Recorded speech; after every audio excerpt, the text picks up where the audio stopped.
ચલાલા ગાયત્રી સંસ્કારધામ ખાતે વિશ્વની સૌથી નાની નવી પ્રજાતિની પુંગરુ ગાયો આંધ્રપ્રદેશથી આવી છે।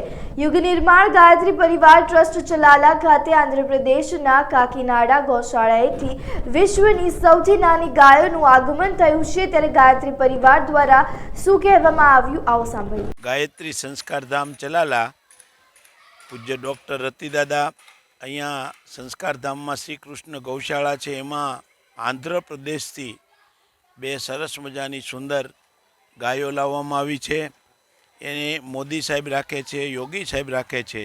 એ ગાયોને કૃષ્ણ ભગવાન પણ રાખતા હતા અને એ જ્યારે આપણે એનો સંવર્ધન કરી એનો વિસ્તાર વધારવા માટે બધાને ફ્રીમાં આપવામાં આવશે ગાયો, અને ઘરે ઘરે ગાયો હોય અને એ ગાયોની પૂજા થતી હોય, સેવા થતી હોય, એ ભાવના સાથે ગાયો લાવવામાં આવી છે।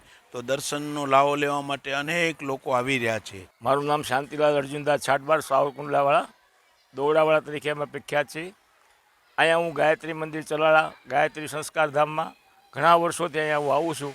અત્યારે જે પ્રગતિ જે ગાયત્રી મંદિરની છે એ હરણફાળ છે, અને સંસ્કાર છોકરાઓના અહીંયા આપણે અંદર આવીને સંસ્કારને જોઈએ છીએ તો આપણે ગદગદ થઈ જઈએ છીએ, એવા સંસ્કાર છે। બીજું અહીંયા હું આજ તો ખાસ ગાયને જોવા માટે આવ્યો તો, જે આપણે આંધ્રપ્રદેશથી ગાયો આવી છે, ગાય જોઈને એની પૂજા કરીને અમે ધન્યતા અનુભવી છે। અમે આખો પરિવાર સાથે આવ્યા છીએ।